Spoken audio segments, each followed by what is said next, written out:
महसूसता की शक्ति, उसके बाद है अनुभव की शक्ति। अनुभव बहुत बड़ी शक्ति है। अनुभव के बाद है दृढ़ता की शक्ति, दृढ़ता, एकाग्रता की शक्ति। उसके बाद है परिवर्तन की शक्ति, महसूसता तो बता दिया, मनन शक्ति, फिर धैर्यता की शक्ति, शांति की शक्ति।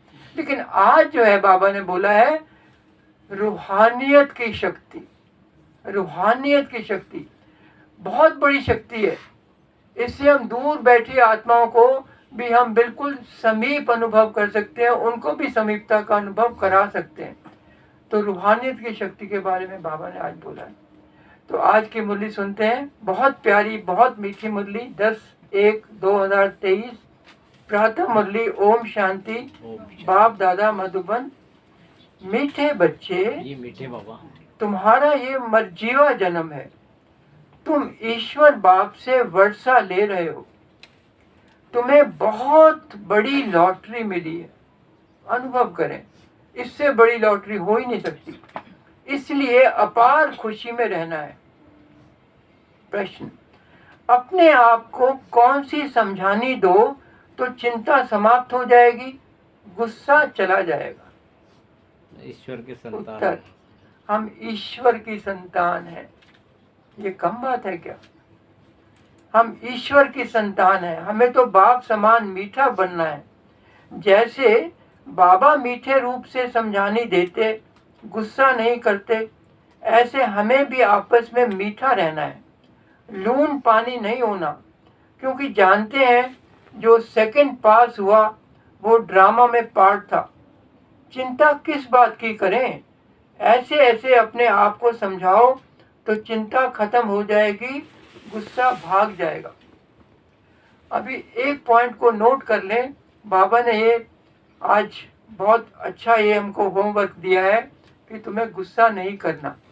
सारा दिन में देखो माया भी सुन रही है, माया भी सुन रही है, वो कुछ कम नहीं है। आज कुछ ऐसे ऐसे पेपर आने वाले हैं हम सबके पास, विशेष आज कहीं ना कहीं क्रोध नहीं तो उसका अंश तो जरूर आएगा। अंश जानते हैं ना क्रोध का क्या होता है? चिड़चिड़ापन, रोग, और क्या क्या अंश है क्रोध के? आलस्य है, अलबेलापन है, ईर्ष्या है, द्वेष, आवेश, मूड स्विंग्स, छोटे छोटे बहुत सारे अंश हैं। आप थोड़ा इसका मनन चिंतन करना, आपको 15, 20, 25 अंश मिल जाएंगे इसके क्रोध के। आंख दिखाना।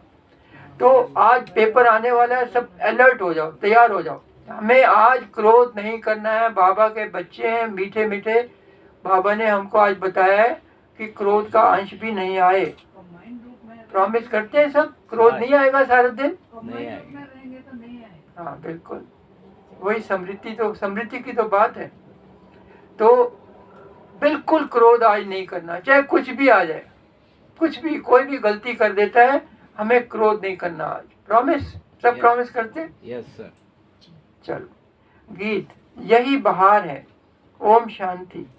ये है ईश्वरीय संतान की खुशियों का गायन। तुम इतना खुशी का गायन सतयुग में नहीं कर सकेंगे। इतना खुशियों का गायन सतयुग में नहीं कर सकेंगे। अभी तुमको खजाना मिल रहा है। ये है बड़े से बड़ी लॉटरी। जब लॉटरी मिलती है तो क्या होता है?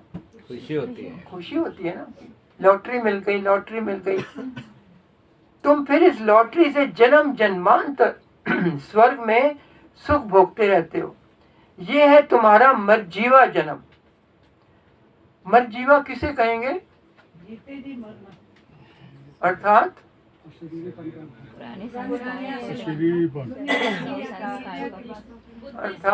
पुराने शरीर, पुराने संबंधों से, पुराने संस्कारों से मरना। जो हमारे अभी तक संस्कार है ना 63 जन्मों के, उन संस्कारों से मरना कहेंगे मरजीवा। लिटरली बॉडी से नहीं मरना, लेकिन संस्कारों से मरना। तो बाबा कहते हैं जब तक मरजीवा नहीं बने हैं, अर्थात बाप को अपना नहीं बनाया है, तब तक पूरा वर्षा भी मिल नहीं सकता। जो बाप के बनते हैं, जो बाप को याद करते हैं, उनको बाप भी याद करते हैं। तुम हो ईश्वरीय संतान। तुम्हें नशा है कि हम ईश्वर बाप से वर्षा अथवा वर ले रहे हैं, जिसके लिए भगत लोग भक्ति मार्ग में धक्का खाते रहते हैं। बाप से मिलने के लिए अनेकानेक उपाय करते हैं। कितने उपाय करते हैं भक्ति में, तो याद तो करो, हमने भी वो सब कुछ किया हुआ है। कितने धक्के खाए हैं, कहाँ कहाँ गए हैं, किसी तरीके से हमको भगवान मिल जाए या हमारी इच्छा पूरी हो जाए। वो वैष्णो देवी में जाते हैं ना भगत लोग, तो कहते हैं कि बस वहाँ पर एक बार चले जाओ, मन में जो भी इच्छा होगी आपकी पूरी हो जाएगी। तो एक भाई मुझे मिला वहाँ पर रास्ते में, वैष्णो देवी के हम भी जाते थे जब भक्ति में थे। तो वो बोलता है कि मेरी इच्छाएं तो सब पूरी हो गई हैं, अब मैं जाता हूँ हर साल माँ को धन्यवाद करने हर साल जाता हूँ।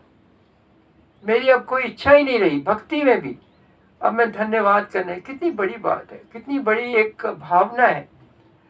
तो बाबा कहते हैं कि भक्ति में हमने कितने धक्के खाए हैं, कितना चढ़ना पड़ता है वहां पर दर्शन के लिए। कितने वेद शास्त्र मैगजीन आदि अथाह पढ़ते रहते हैं, परंतु दुनिया तो दिन प्रतिदिन दुखी होती जाती है। इनको तमो प्रधान होना ही है। ये बबूल ट्री है ना, बबूल नाथ फिर आकर कांटों से फूल बनाते हैं। तो आज सबको होमवर्क एक और मिल रहा है कि बाबा के क्या क्या नाम है वो नोटबुक में नोट करेंगे। जितने भी याद आते हैं आपको, जितने भी याद आते हैं, देखते हैं कितने याद आते हैं। इस पर तो किताब लिखी जा सकती है, किताब। इतने नाम है बाबा के। लेकिन आज बाबा ने ये नाम बताया बबूल नाथ, इसके अलावा भी तो बहुत नाम है ना। सबको याद है? सारे तो याद नहीं होंगे, लेकिन जितने भी याद हैं वो आप नोटबुक में आज नोट करें, होमवर्क समझ के, कि बाबा के कितने सारे नाम हैं। बबूल नाथ फिर आकर कांटों से फूल बनाते हैं। कांटे तो बहुत बड़े बड़े हो गए बाबा देखो आज क्या बोल रहे हैं, कांटे बहुत बड़े बड़े। आगे चल के बाबा ने एक बड़ा नया पॉइंट इस मुरली में बताया, आप सोच के बताना बाद में कि आज बाबा ने क्या क्या नई बातें बताई हैं। एक पॉइंट तो ये अभी याद आ रहा है, लेकिन बहुत पॉइंट होंगे, तो बताना वो आज क्या नई बात है। तो बाबा ने अभी बोला है कि बड़े बड़े कांटे हो गए हैं। कांटे तो बहुत बड़े बड़े हो गए हैं, बड़े जोर से लगते हैं। उसको अनेक प्रकार के नाम दिए हुए हैं, सतयुग में तो होते नहीं। बाप समझाते हैं ये है कांटों की दुनिया, एक दो को दुख देते रहते हैं। घर में बच्चे भी ऐसे कपूत निकल पड़ते हैं जो बात मत पूछो। आजकल के बच्चे पहले ना फिर भी आज्ञाकारी होते थे, माँ बाप की सुनते थे, कहना मानते थे। आज बाबा कह रहे हैं कि आजकल के बच्चे ऐसे निकल पड़े हैं, आप तो सब जानते हैं ना, अखबार में न्यूज़पेपर में सुनते रहते हैं कैसे कैसे बच्चे हैं, गोली भी मार देते हैं। तो बाबा कहते हैं बात मत पूछो। माँ बाप को बहुत दुखी करते हैं, सभी कोई एक समान भी नहीं होते। सबसे जास्ती दुख देने वाला कौन है? मनुष्य ये नहीं जानते। बाप कहते हैं इन गुरुओं ने परमात्मा की महिमा ही गुम कर दी है। कैसे गुम कर दी है? सर्वव्यापी कहे कि कण कण में कहे अहम ब्रह्मास्मि, स्वयं को भगवान बोल दिया और परमात्मा का सर्वव्यापी कह दिया, सर्वव्यापी कह दिया, तो महिमा ही गुम हो गई ना। जब तितर बितर में भगवान बोल दिया तो इसका मतलब क्या क्या हुआ? महिमा खत्म हो गई। फिर बोल दिया हम सो हम तो बाप की महिमा ही गुम कर दी। हम तो उनकी बहुत महिमा करते हैं। वो परम पूज्य परम पिता परमात्मा है। शिव का चित्र भी बहुत अच्छा है, परंतु बहुत लोग ऐसे हैं जो मानेंगे नहीं कि शिव कोई ऐसा ज्योति बिंदु है, ऐसा मानेंगे ही नहीं कि ये कोई भगवान थोड़ी हो सकता है, क्योंकि वो तो आत्मा से परमात्मा कह देते हैं। आत्मा अति सूक्ष्म है जो भ्रिकुटी के बीच में बैठी है, फिर परमात्मा इतना बड़ा आकार वाला कैसे हो सकता है? दिखा देते हैं ना, कितना बड़ा लिंग दिखाते हैं। बाबा कहते हैं वो तो अखंड ज्योतिर्मय तत्व हजारों सूर्यों से भी तेजोमय है। वास्तव में ये रॉन्ग है। इनकी राइट महिमा तो बाप खुद ही बताते हैं। वो मनुष्य सृष्टि का बीज रूप है। ये सृष्टि एक उल्टा झाड़ है। सतयुग त्रेता में उनको कोई याद नहीं करते। सतयुग त्रेता में क्या याद करते हैं बाबा को? भगवान कौन होता है यही भूल जाते हैं। लेकिन फिर भी हम क्यों खुश रहते हैं? सतयुग त्रेता में क्यों खुश रहते हैं? आत्मिक स्वरूप में रहते हैं, क्योंकि हमको आत्मा का ज्ञान मिला हुआ है और वो हमारे साथ चलता है। बाकी सब कुछ भूल जाते हैं। ये जो कुछ भी अभी सुन रहे हैं, जो पढ़ रहे हैं, सब भूल जाएंगे। लेकिन मैं आत्मा हूँ, ये ज्ञान बना रहता है। और इस एक ज्ञान से सतयुग त्रेता यानी 2500 साल तक हम बहुत सुखी रहते हैं, बहुत सुखी रहते हैं। किसी प्रकार का दुख नहीं होता। आत्मा के देखो गुण कितने सारे हैं। 7 गुण तो हम सबको पता ही है ना। आत्मा को सतो गुणी कहा जाता है। कौन से 7 गुण हैं? ज्ञान, पवित्रता, शांति, प्रेम, सुख, आनंद और शक्ति। Very good. सुख, शांति, प्रेम, आनंद, पवित्रता, ज्ञान और शक्ति। तो सबसे पहले हमको क्या मिला बाबा से? ज्ञान मिला। फिर उसके बाद क्या मिली? पवित्रता का महत्व समझाया बाबा ने। फिर हमको क्या मिले? शांति में धारणा से सारे दैवी गुण मिल गए हमको। दैवी गुण, सुख, शांति, प्रेम, आनंद। फिर क्या मिला? मास भी चल रहा है, ब्रह्मा बाप को याद कर रहे हैं। तो क्या है? बाप के 10 कदम तो याद रहेंगे ना सबको याद है बाबा के 10 कदम। क्योंकि जब तक ये याद नहीं करेंगे तब तक उन कदमों पर चलेंगे कैसे? याद तो करना पड़ेगा ना। तो सबसे पहला है उदार चित्त, उद्धार मूर्त, उदाहरण स्वरूप। ये पहला कदम। उदार चित्त, उद्धार मूर्त और उदाहरण स्वरूप। उदाहरण मतलब एग्जाम्पल। जैसा मैं करूंगा वैसे ही सब करेंगे।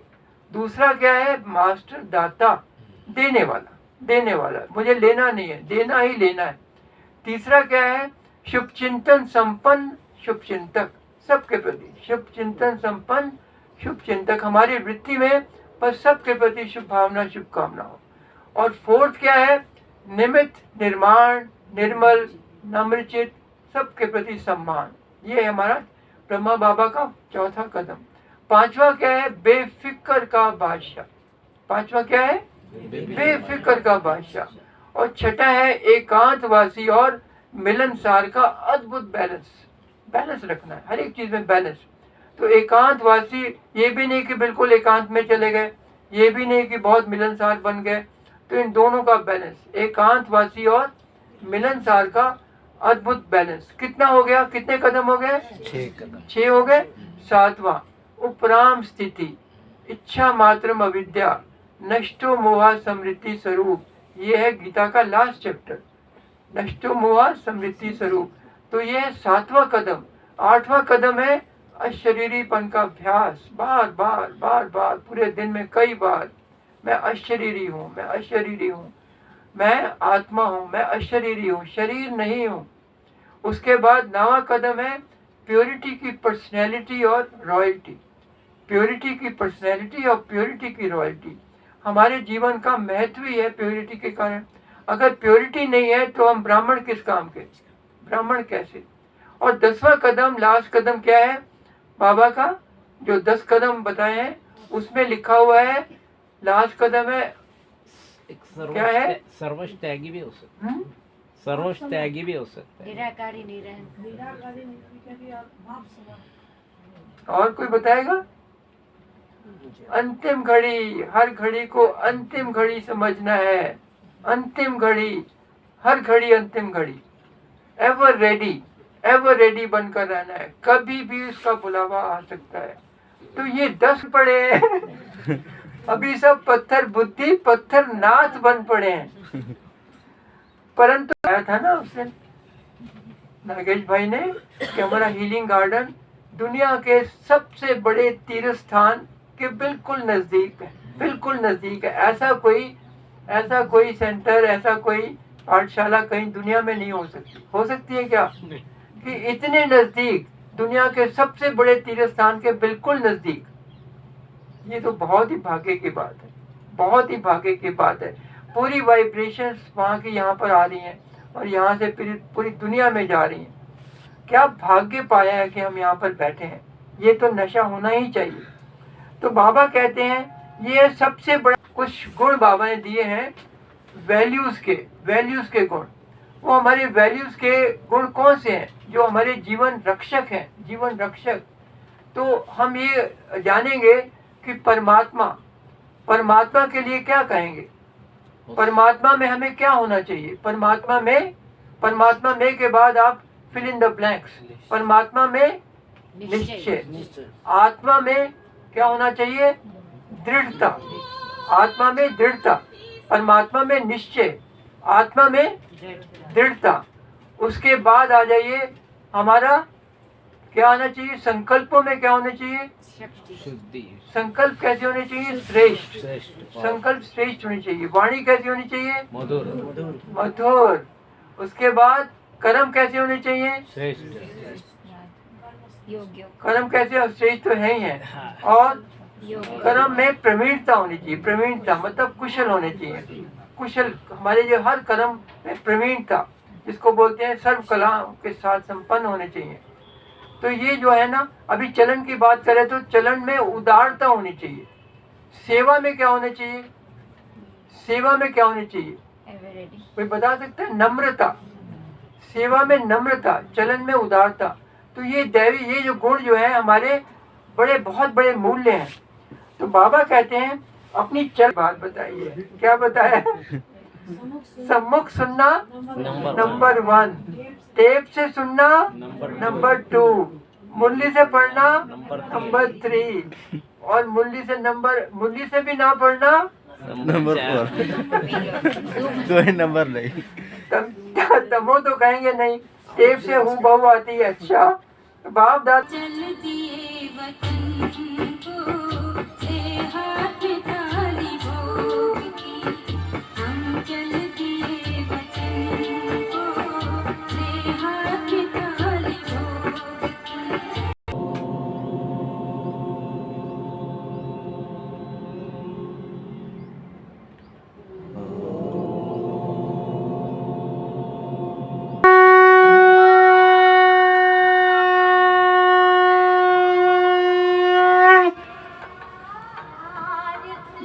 नाम शोभा है। मैं मेघालय से आई हूँ यहाँ ट्रॉमा सेंटर में सेवा देने के लिए। नर्सिंग होम में रह रही हूँ मैं।